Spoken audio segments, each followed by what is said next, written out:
Guide dogs. Previously on the journey of a guide dog, Lucy took us through what our guide dog training involves at our guide dogs regional centres.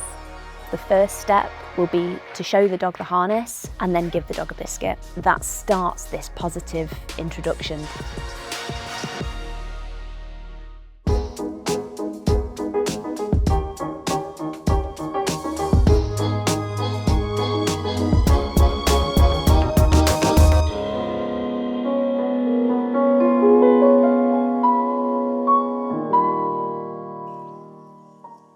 So now that the puppies have left the puppy raiser's home, when they arrive at a regional centre, they'll start being introduced to the STEP programme and learning the guiding tasks. They'll also get introduced to their fosterer, which is where they're cared for in the evenings and at weekends. My role as a volunteer fosterer for guide dogs is to look after Celsi while she's in training in the nearby guide dogs training centre. I take her to school every day, Monday to Friday, and take her on free runs and just give her lots of love and attention. Celsi is a black Labrador. She settled in really nicely. It's always a new experience with every dog, they're all different, but it's very exciting to welcome one into your house. I got into fostering about 5 years ago. I met a group of guide dog owners one day at the station in Cardiff. They explained, all these volunteering opportunities. So we looked into it. The opportunity came up, staff came around the house, checked that everything was okay, and we signed up. 5 years later, we have our 5th dog.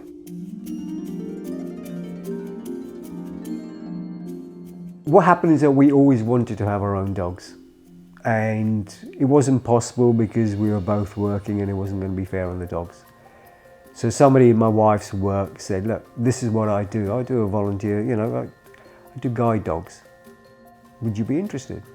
So we said, okay, what we'll do is we'll look into it. So we looked into it and we thought, okay, yeah, we're interested. So we went through the vetting processes, we went through the training process, and we thought that was excellent. That opened our eyes. The responsibilities of a volunteer fosterer is to take care of them during the evenings and the weekends, take them home to a nice, warm, safe environment, somewhere to rest after their busy days of training, provide them with some stimulation at home, so this could be from free running to giving them some interactive food toys and puzzles. So we're not trainers, but we reinforce behaviours like don't allow them on the furniture, feeding, and lots of play as well, because they come home from school sometimes and they need the time just to relax. We look after the dogs normally for a period of about 4 to 5 months, and it goes really quickly. So through the week Bumble goes into training, and then when she comes back, she comes home and then she chills. And she's just a dog having a nice relaxing evening. And then at weekend, when we have her for all weekend, then we go out and that's when we do the free running. On the weekend, it's more relaxed. We always look for different walks to go on and free runs. She's met lots of nice friends in the park. And for us as well, you meet loads of people through being a fosterer. Dogs have this way of bonding people, and it's a great thing to do. You don't have any bills to pay. The dog is food provided for the dog. Vet bills are provided for the dog. So it's basically having a dog without all the financial responsibilities. When we have the dog in the first few weeks, the trainer will always come with you to the park before you go on your free run on your own. So we practice recall a lot and lead walking as well. There's all the basic commands. I've learned a huge amount, about dog welfare and stuff like that in doing this, and it's great for your own personal development as well. It also helps give us a realistic picture of the dog as a whole as we learn about them from the home environment's perspective and not just the training environment. We try and introduce a lot of different situations so that the dog's been down the beach, can go on public transport. We go everywhere really. Once the dog qualifies, it will have hopefully had a lot of different experiences that will allow her to progress. We regularly communicate with our volunteer fosterers about the activities they've undertaken over the weekend, how their recall has been, if they've taken them to some social environments, how they've settled, and help and advice to uphold our positive training techniques. Any concerns that the fosterer may have, we can help them with that.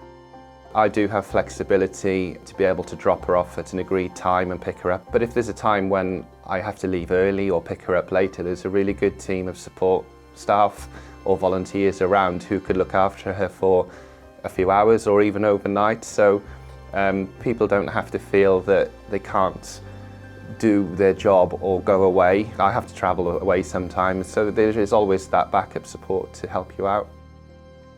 The most rewarding aspect of the role is being part of the overall achievement, I think, of seeing a dog through its journey. The puppy raisers have played a huge part, the fosterers, the trainers. This gives me a lot of opportunity to try and get fit.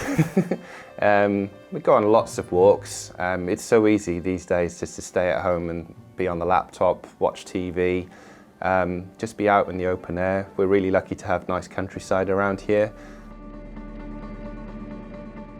When we took our first dog, Carly, back to the centre to go with a lady who'd been matched for the dog, I had a tear in my eye because it was very difficult parting with her, but our guide dog handler phoned us up about a month later and said, "I'm with this lady, I'm with Carly, and Carly's just passed with flying colours." And after that we just thought, it doesn't matter how much it hurts us, we're giving somebody independence. Somebody's going to have a really lovely companion, and that's what it's all about.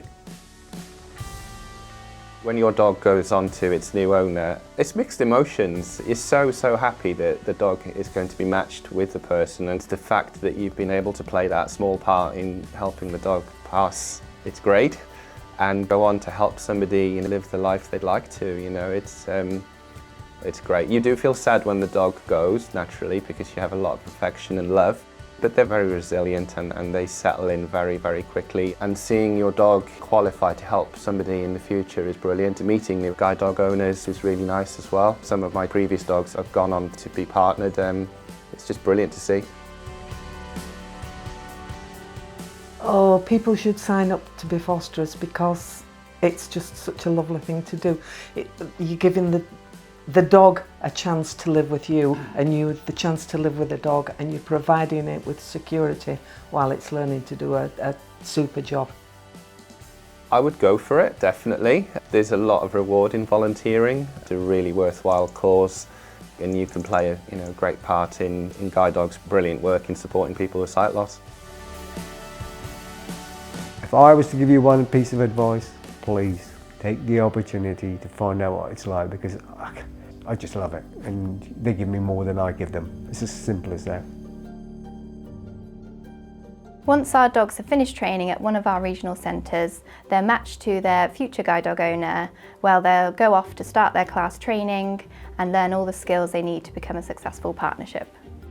Coming up next, find out what guide dog matching and on-class training involves and why it's so important for a future partnership.